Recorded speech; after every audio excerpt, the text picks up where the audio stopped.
Hello guys, in this video I am going to show you how to set the application image quality in the AliExpress application.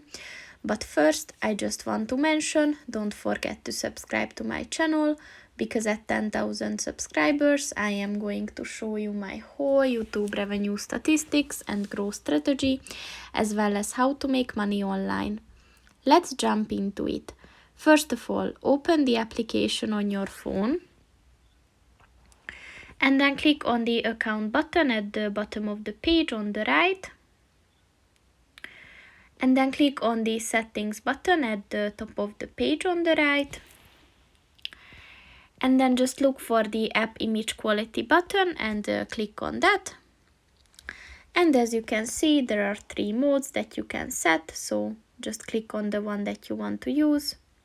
And that's pretty much it for this video, guys. See you in the next one. Goodbye.